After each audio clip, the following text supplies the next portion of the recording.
Gone are the days जब Indians को लंबी लंबी लाइंस पे खड़ा होना पड़ता था, चाहे वो बैंक की पासबुक अपडेट करवाने के लिए हो या कोई पेपर वर्क के लिए। पर आज इंडिया ऑनलाइन है। आज इनफैक्ट देश के कोने कोने में सब स्मार्टफोन्स यूज कर रहे हैं, चाहे वो गांव का कोई सब्जी वाला हो या शहर का कोई कारपेंटर, सबकी ट्रांजैक्शंस ऑनलाइन है।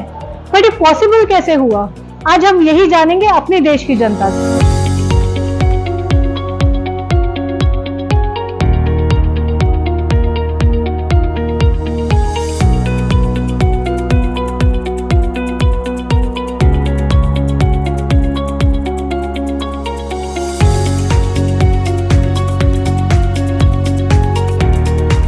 हमारे प्रधानमंत्री का एक बहुत स्ट्रॉन्ग विजन है टेक्नोलॉजी को लेकर। In fact people are saying that this is India's technology. So आप अगले 10 से 25 सालों में इंडिया को कहाँ देख रहे हैं टेक्नोलॉजी के टर्म्स में? कि इंडिया काफी तेजी से ग्रो कर रहा है। जैसे कि हम एज कम्पेयर टू लास्ट के कुछ भी ईयर्स में अगर हम देखें तो India is among the world में जो भी टॉप में जो यूपीआई से ट्रांजेक्शन हो रहे हैं, इंडिया उसमें फर्स्ट नंबर पे आते हैं। यूपीआई से हमें काफ़ी काम करने में आसानी हुई है, चेंज की दिक्कत नहीं होती है। कस्टमर आते हैं, उनका 80 रुपीज़ का सामान होता है, वो 100 का नोट देते हैं, ना हमें उन्हें चेंज देने की दिक्कत है ना उन्हें दिक्कत है। 80 रुपीज़ पे हो जाता है, साउंड बॉक्स लगे हुए हैं, उससे डिजिटली अमाउंट हमें स्पीकर के तौर पे सुनाई देता है कि आपके 80 रुपये आपके अकाउंट में आ गए। पहले एक समय हुआ करता था, हम इतने सशक्त नहीं थे, इतने जो एडवांस नहीं थे अपने टेक्नोलॉजी को लेके। हर चीज़ हमारी पेपर्स पे होती थी, but we have shifted, the time has change, it's a digital era. भीम यूपीआई ऐप है जो बहुत सारे देशों ने अडॉप्ट कर लिया है, हमारा जो चलता आ रहा था। तो इट्स लाइक एडवांसमेंट जो टेक्नोलॉजी में चलता आ रहा है, और जो हम अपने आप से क्रिएट करें, मेड इन इंडिया जो चीज़ें हो रही हैं, तो जितना हम क्रिएट करते जाएंगे उतना ज़्यादा सेल्फ सफिशिएंट बनते जाएंगे। तो डिजिटल इंडिया से इंडिया चेंज हो रहा है, कैशलेस हो रहा है, लोग कैश यूज़ करना छोड़ रहे हैं, डिजिटल पे आगे बढ़ रहे हैं। आगे चल के जो आदमी पढ़ा लिखा नहीं है वो भी डिजिटल इंडिया के माध्यम से आगे शिफ्ट हो रहा है, ऑनलाइन पेमेंट यूज़ कर रहा है। आपको सब कुछ ऑनलाइन, डिग्रीज ऑनलाइन, आपकी बैंक की पेमेंट्स, आपको कोई लाइंस में नहीं खड़ा होना है। इनफैक्ट आई रिमेंबर कि मेरे जो डैड हैं वो बिल की जब पेमेंट करने जाते थे, इलेक्ट्रिसिटी बिल, वाटर बिल, वो लाइंस में और क्यूज में खड़े रहते थे इतने घंटों तक। So it was a task, but अब जो है वो बहुत सारी चीजें जो है सॉर्टेड हो चुकी है ऑनलाइन की वजह से एक्चुअली। तो आई थिंक इसको देखते हुए हम कह सकते हैं कि not 10 years you are asking, मतलब too long, even after 5 years India की पोजीशन जो होगी टेक्नोलॉजी की फील्ड में, ऑफकोर्स ये टॉप 1 to 3 में तो होगा ही होगा। यूपीआई, पेटीएम, भीम हम सब यूज़ करते हैं और उससे काफ़ी आसान हुआ है काम करना। अब इंडिया डिजिटल की तरफ मूव कर रहा है, तो आगे चल के फुल्ली डिजिटल हो जाएगा कुछ दिनों के बाद। अभी रिसेंटली हमारे प्रधानमंत्री का यूएस ट्रिप लगा था, एंड वहाँ पर उन्होंने एक एग्रीमेंट साइन करा यूएस के साथ, जिसमें क्रिटिकल टेक्नोलॉजीज पे कोलैबोरेशन होगा। इस कोलैबोरेशन से मतलब है कि जो इंडिया है वो अपनी टेक्नोलॉजीज यूएस के साथ शेयर करेगा, सिमिलरली यूएस भी अपनी टेक्नोलॉजीज इंडिया के साथ शेयर करेगा। तो आपको क्या लगता है कि ये टेक्नोलॉजी बांटने से, आपको क्या लगता है कि इससे इंडिया को क्या फायदा होगा? आई थिंक कि आज के टाइम में ऑल्दो मुझे ऐसा कहना चाहिए कि इंडिया से ज्यादा शायद अमेरिका को फायदा होगा कि हम अपनी टेक्नोलॉजी शेयर कर रहे हैं, क्योंकि ऑफकोर्स अमेरिका जो है वो जो भी चीजें उनके पास टेक्नोलॉजी होती है वो उसको बहुत हायर प्राइसेस में देते हैं और हम बहुत चीपर में देते हैं। तो अगर हम अपनी प्राइसेस से शेयर कर रहे हैं तो मुझे लगता है कि this is the time when America will get more benefit, क्योंकि जो टेक्नोलॉजी जो कि चीपर प्राइसेस में हमारे पास अवेलेबल है शायद उनके पास नहीं है। हम सभी जानते हैं कि जब एक और एक मिलके 11 हो जाता है ना, तो वो ज्यादा इफेक्ट डालता है। तो अगर अमेरिका और इंडिया दोनों साथ में कुछ कर रहे हैं, वेदर इट्स इन डिफेंस हो गया, आपका स्पेस में हो गया, तो हम कुछ भी छूने वाला जो मतलब अल्टीमेट गोल सेट किए हुए, लाइक मंगल मिशन जो हमारा पहले रह चुका है, तो अगर हम साथ में काम करेंगे तो I guess this is gonna be reality.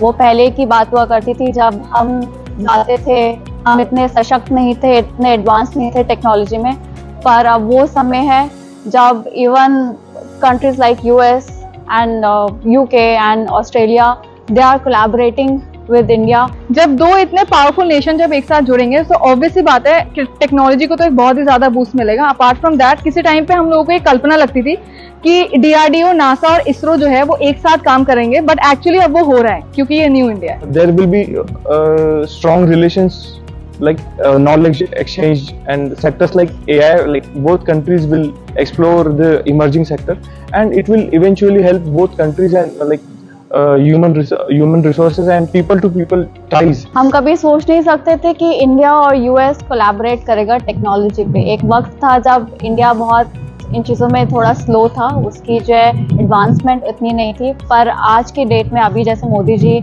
US गए, उन्होंने यूएस के साथ कोलैबोरेट किया है इन टर्म्स ऑफ टेक्नोलॉजीज़। और अगर ऐसे दो बड़े डेवलप्ड नेशंस अगर टेक्नोलॉजी जैसी चीज़ के लिए साथ में आ रहे हैं, तो I think it will be a great surprise not just for these two specific countries but the entire world.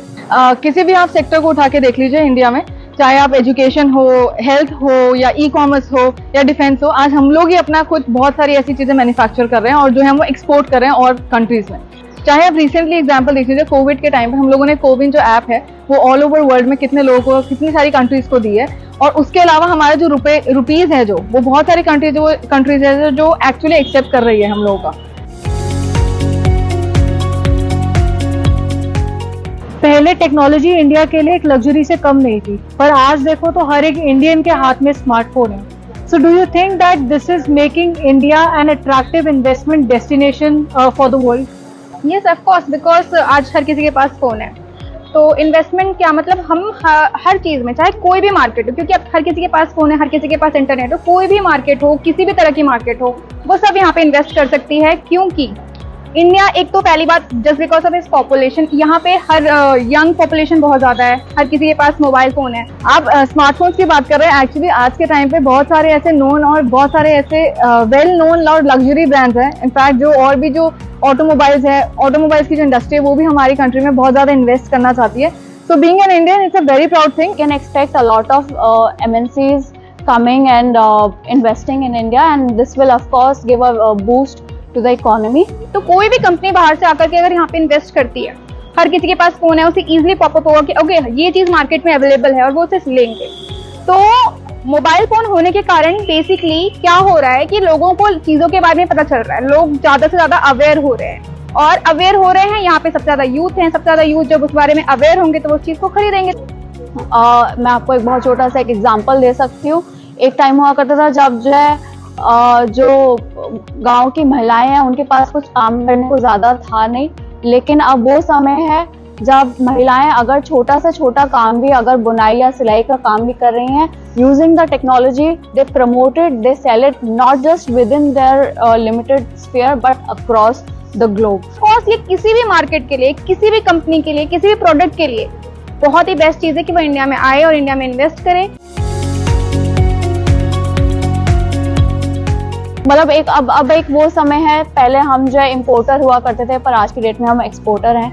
हमारा indigenous technology whether in terms of manufacturing और assembling, marketing, everywhere it is India that is producing and even distributing to the world. In fact offices में भी आजकल जो है, पहले registers में वो अटेंडेंस जो है मेंटेन की जाती थी, और अब जो है वो बायोमेट्रिक हो गया है, which is a very good thing. और आने वाले टाइम में मुझे लगता है सिर्फ एक बहुत ही ज़्यादा और भी ज़्यादा ग्रोथ होगी इंडिया की, जिससे आने वाले जो यूथ है, आने वाले जो लोग हैं, उनको इतना ज़्यादा बेनिफिट होने वाला है। हर कोई इंसान आज की डेट में स्मार्टफोन यूज़ कर रहा है, तो ये चीज़ दिखाता है कि इंडिया कितना एडवांस हो गया है। अगर हर कोई टैबलेट्स यूज़ कर रहा है, स्मार्टफोन्स यूज़ कर रहा है, हर चीज़ को काम करने के लिए वो टेक्नोलॉजी का इस्तेमाल कर रहा है, इससे जो है सीधा असर पड़ता है हमारी इंडस्ट्री पर, और इससे जो है इंडिया एक बहुत ही एक अट्रैक्टिव लैंडस्केप बन जाता है MNCs के लिए। So technology earlier it was a luxury, but now it's like a part of our life. We can't imagine life without technology, and this government is utilizing exploiting technology in a positive way. अब हर Indian के हाथ में है smartphone, पर जब कोई भी देश की कोई अचीवमेंट होती है तो वो बनती कैसे है? कुछ इंटरेस्टिंग किस्से और कहानियों से, जो लोगों को इंस्पायर तो करती है पर इमोशनल भी कर देती है। तो अगर आपके पास भी कुछ ऐसे इंटरेस्टिंग किस्से और कहानियां हैं तो शेयर करिए हमारे प्रधानमंत्री नरेंद्र मोदी जी के मन की बात शो के लिए। You can simply log on to www.mygov.in and share your suggestions, या कॉल करें 1800-117800 पर और शेयर करिए अपने suggestions. Keep participating, keep contributing, और हम मिलेंगे आपसे अगले फ्राइडे। जय हिंद।